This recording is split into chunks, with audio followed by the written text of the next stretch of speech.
Organizing the process. In this section of the course, I'd like to discuss with you the very first steps in us working with the school district.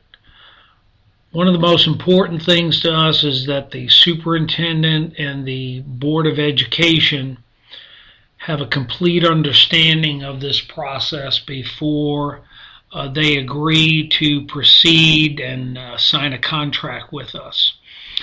So one of the first things we try to do is have a orientation program for the board and the superintendent.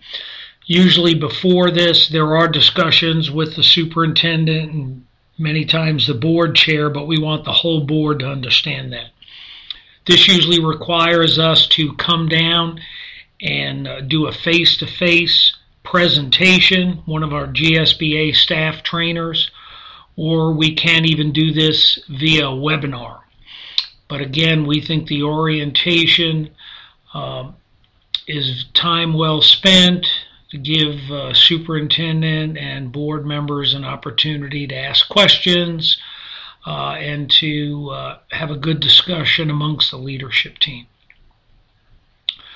The second step is then, once this orientation is completed and we have a signed contract between GSBA and the board, the superintendent would appoint what we call a local facilitator. In a couple of cases, the superintendent has been the facilitator based on their staffing and the calendar of events that they or their staff have.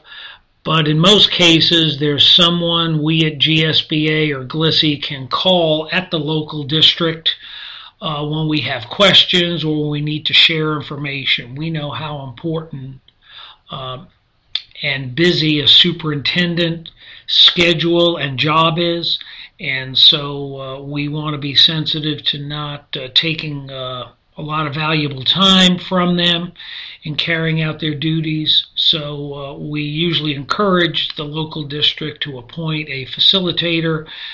As I said, this contact person will be our main line of communication.